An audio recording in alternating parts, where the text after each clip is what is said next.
Okay, so we are still working on the calculation of the packed bed height in Microsoft Excel, and in this video we are gonna continue with or start with the calculation of the interfacial mole fractions of the SO2 in the liquid and in the vapor phase. Just to refresh our minds, the equation that we're going to use to do the calculation is this, which is contains YA and XA, which we already know, contains K dash XA and K dash YA, which we already calculated. And it's function of YA and XA, of course, which I know that the relation between XA and YA is the equilibrium relation that I did the data fitting to get. So I might not have mentioned it in the previous video, but I got this from data fitting, so I fitted the data, and it was nice. Yeah, one thing I forgot to mention this, and it's good that I did remember here that this curve should or must pass by the origin by 0 and 0, because at the 0 concentration in the liquid phase should be in equilibrium with 0 concentration in the vapor phase. So you have to when you do the fitting, I used second order polynomial, but you have to set intercept equals to 0. Because when you do this, there is not going to be a constant here, but if you uncheck this, it's going to put it's 0.0001, but it's not right. So you have to make sure that it's going through the origin. So I'm glad that I remembered this. And now back to the equation. So I now know all of the terms except for these 1 minus xa mean, the logarithmic mean of 1 minus xa, and the logarithmic mean of 1 minus ya. And of course, XA interface and YA interface. XA interface and YA interface are already included here. So I have to do some iterative solution to get the values of X interface and Y interface that satisfy this equation. And I'm going to do this for all the points that I have here, which is kind of like a long process, but we're gonna make use of the features in Microsoft Excel to make our life easier. So the first thing is to assume values of X and then calculate Y from X using the equilibrium relation equation that we have here.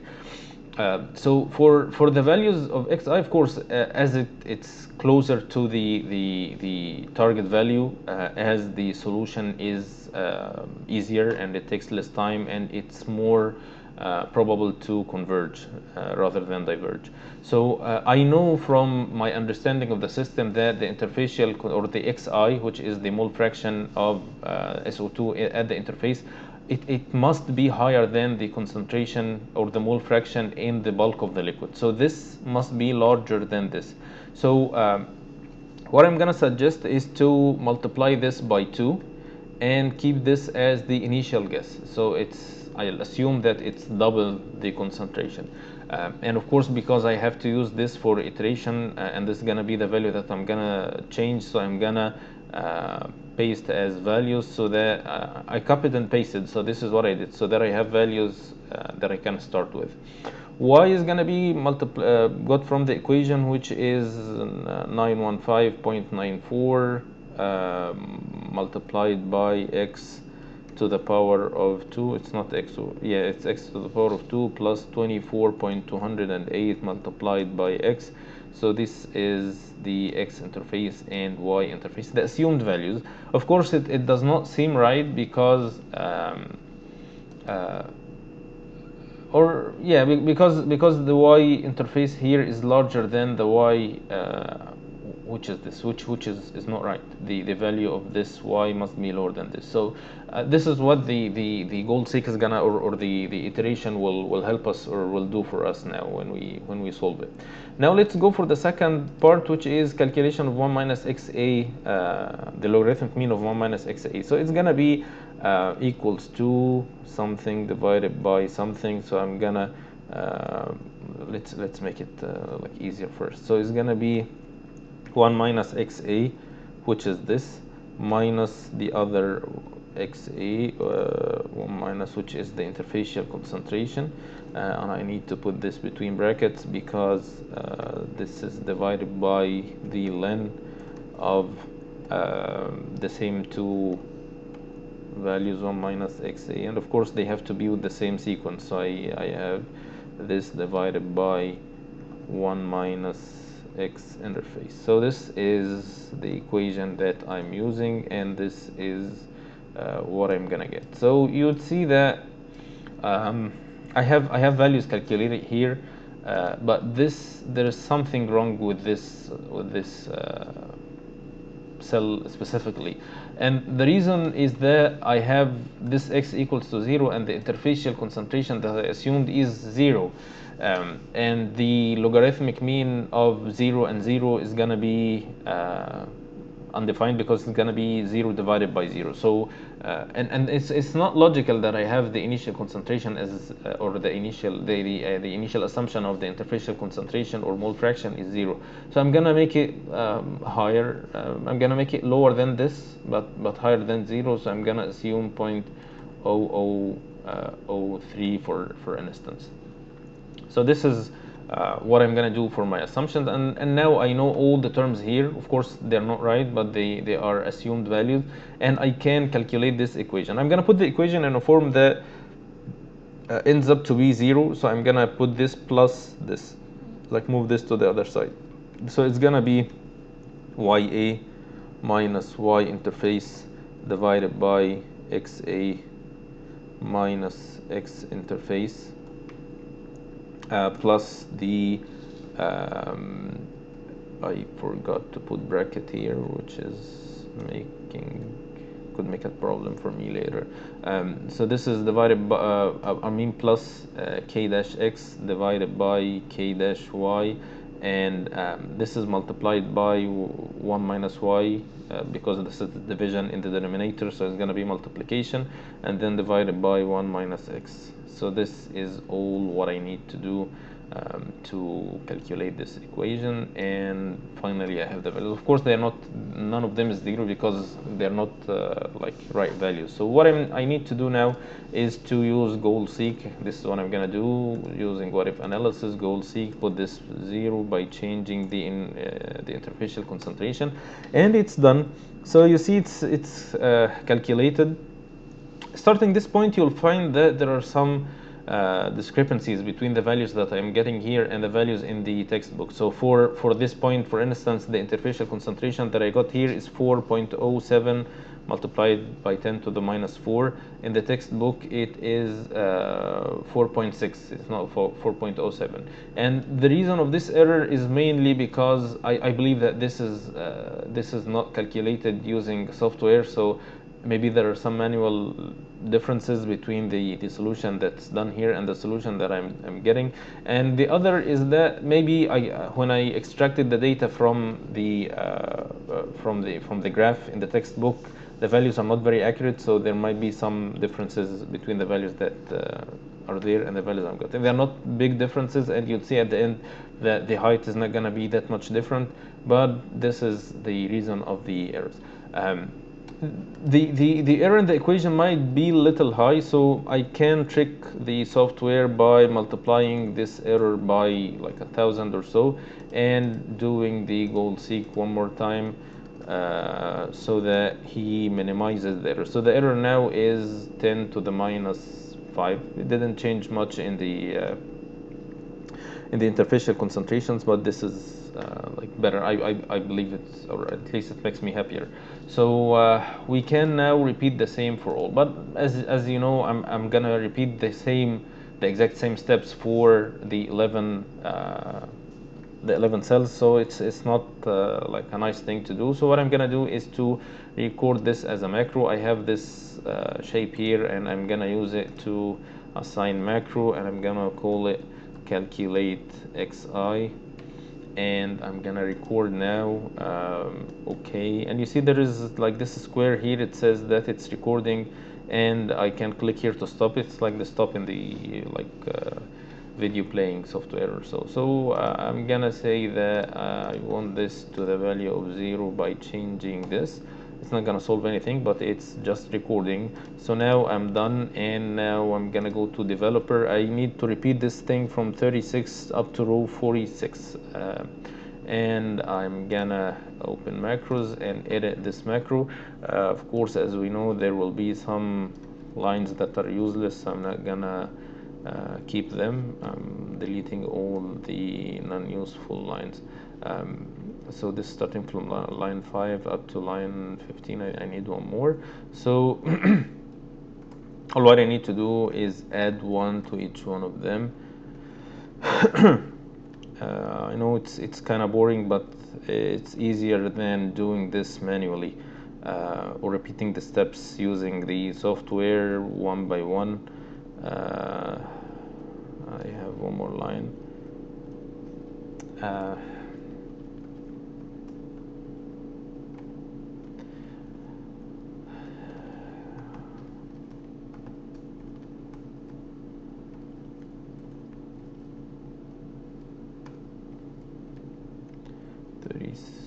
and 37. So I'm now done. And of course, he says that this cannot be saved this way because it's macro and this is not a macro enabled file. So I have to save the file as a macro enabled file. I think I had one before, so I'm gonna call it one. So now it's a macro enabled software or the Excel file. So I now can click on here and you see they're all zeros now, and keep in mind that these are multiplied by 1,000. So even if I want to increase the accuracy of the solution, I can do this. So you can imagine now these are if I delete all these zeros, so it's an error of 10 to the minus 12, which is awesome. So they're all almost zeros. So these are the values that I'm gonna get for the logarithmic means, and these are the values that I'm gonna get for the interfacial mole fraction. So I have 0.000407 and this is 0.009. I'm getting kind of close. It's not very close, but it's close. And the other side, it's 0.00565, 0.1685. This is kind of close. It's not like that bad. Anyway, so I'm now done. This might be the trickiest part in the file, and the rest is gonna be like all things that we did many times before. I'm gonna calculate the v from v dash because I'm gonna use it here. So it's gonna be v divided by 1 minus y, and the L is gonna be L dash f4 divided by 1 minus x. And do the same for all the data points that I have. And now for like the final steps now is to calculate the function of y, which is v divided by k dash y a divided by the cross-sectional area of the column, and then multiply by the 1 minus y a logarithmic mean divided by 1 minus y divided by y minus y interface, which is this minus y interface. So this is everything. Now I have all the data points calculated. You would notice there are some differences here. The maximum value that here, or the first value, is 19.25 and the minimum is 6.33. And again, this is kind of the accumulation of errors from the starting of the file till the end. So but again, it's not a big deal. Now we will calculate the dy, which is gonna be the difference in the height or the mole fraction in the gas phase, which should be the same for all of them, or must be the same for all of them, oh, it's not this. If it's gonna be the same if I'm using the uppercase y, so it's not the same. Finally, I'm gonna calculate the area under the curve using the trapezoidal rule. So it's the average of these two values multiplied by the height. And now I'm gonna repeat it for all of them, get the sum of them, and this is the height of the column. It's 1.6 meters. From what he did in the textbook, it ended up to be 1.5080 or 588 meters. So I'm very close to him. It's just almost 2 centimeters difference, or maybe less. So this is the difference in the height that we got due to the differences in the equilibrium data from what he has and from what I have. So this is everything. You can repeat the calculations using the equation for Z, using the liquid mass transfer coefficient and the mole fractions in the liquid phase.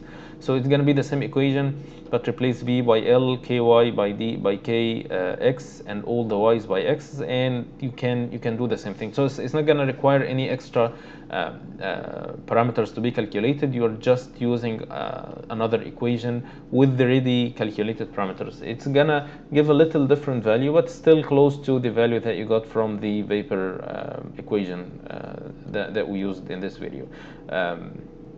So that's all. I hope it's useful, and I want just to remind you that the reason that we did the calculations this way is that the nature of this system is different from the tray column, and that we have a distributed parameter system, and we have the parameters changing from a point to another in the same column, and that's why we had to make sure that we use an equation that describes the system in a proper way, which is doing the equations on an increment of the column and then integrate over the whole length of the column. So I hope this point is clear, and I hope this video is useful, and I'll see you in the next video, inshallah. Goodbye.